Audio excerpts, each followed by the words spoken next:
রাজশাহী বিশ্ববিদ্যালয়ের এই ইউনিটে যারা 40+ পেয়েছো তাদের করণীয় কি সেটি নিয়ে আজকে আলোচনা করব। শুরুতে যে কথাটা বলে রাখবো, কত পজিশন পর্যন্ত সাবজেক্ট চয়েস দিব ভাইয়া। যারা মানবিক থেকে এই ইউনিটে পরীক্ষা দিয়েছো তারা 2000+ পজিশন পর্যন্ত সাবজেক্ট চয়েস দিয়ে রাখবে। আর বাণিজ্য এবং বিজ্ঞান শাখা থেকে যারা পরীক্ষা দিয়েছো তারা 1700+ পজিশন পর্যন্ত সাবজেক্ট চয়েস দিয়ে রাখবে। এখন কথা হচ্ছে ভাইয়া, মানবিক এই ইউনিটের তো এতগুলা সিট নাই, আমি হচ্ছে এত পজিশন পর্যন্ত সাবজেক্ট চয়েস দিলে কি সাবজেক্ট পাবো? দেখো ভাইয়া, অনেক দূরের পজিশন থেকেও অনেক সময় সাবজেক্ট পায়, সেজন্য তুমি সাবজেক্ট চয়েসটা দিয়ে রাখবে। তোমার ভালোর জন্য, যদি তোমার কপাল ভালো থাকে তুমি সাবজেক্ট পেতে পারো। এখন কথা হচ্ছে ভাইয়া, সাবজেক্ট চয়েস দিতে কি কোনো প্রকার টাকা লাগবে? না ভাইয়া, সাবজেক্ট চয়েস দিতে কোনো প্রকার টাকা লাগবে না, তুমি নিজেই সাবজেক্ট চয়েস দিতে পারবে। সেজন্য তোমাদের বারংবার বলছি, তোমার পজিশন 2000 ভিতর মানবিক থেকে যদি হয় আর বিজ্ঞান ও বাণিজ্য শাখা থেকে 1700+ যদি হয়, তাহলে তোমরা সাবজেক্ট চয়েসটা অন্তত পক্ষে দিয়ে রাখবে একটু কষ্ট করে হলেও।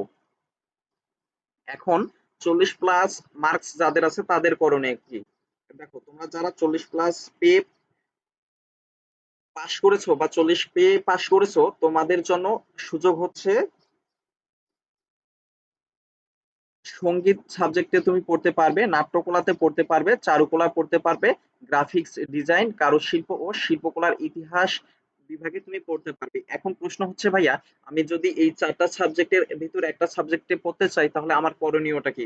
করণীয় হচ্ছে ভাইয়া, তোমার ব্যবহারিক পরীক্ষা হবে 100 মার্কের, আর পাস মার্ক হচ্ছে 40। তোমার 100 মার্কের ব্যবহারিক পরীক্ষার ভিতর তুমি যদি 40 মার্ক পাও তাহলে তুমি পাস করবে। আর তুমি পাস করলে এই যে 100 পজিশনের ভিতর থাকবে যারা, মানে ব্যবহারিক পরীক্ষা যারা দিবে তাদের ভিতর 100 পজিশনের ভিতর থাকবে, সঙ্গীতে যারা 100 পজিশনের ভিতর থাকবে, নাট্যকলা 100 পজিশনের ভিতর, চারুকলা 100 পজিশনের ভিতর, গ্রাফিক্স ডিজাইন, কারুশিল্প, শিল্পকলার ইতিহাসে যারা 100 পজিশনের ভিতর থাকবে তারা সঙ্গীত, নাট্যকলা, চারুকলা এবং গ্রাফিক্স ডিজাইন সাবজেক্ট নিয়ে পড়তে পারবে।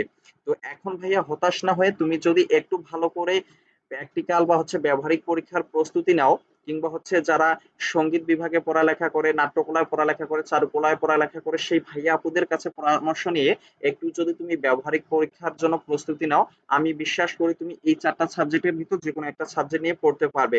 তোমরা সবাই ভালো থেকো, সুস্থ থেকো। আজকের ভিডিওটি এই পর্যন্ত। তার আগে একটা কথা বলে রাখি, যারা ফেসবুক পেজ থেকে ভিডিওটি দেখতেছো আমাদের পেজটি ফলো দিয়ে রাখবে। আমাদের পেজের নাম বিশ্ববিদ্যালয় ভর্তি গাইডলাইন ইওর মেন্টর। এবং যারা ইউটিউব চ্যানেল থেকে আমাদের ভিডিওটি দেখতেছো আমাদের ইউটিউব চ্যানেলটি সাবস্ক্রাইব করে রাখবে। আমাদের ইউটিউব চ্যানেলের নাম হচ্ছে এইচএসসি টু অ্যাডমিশন।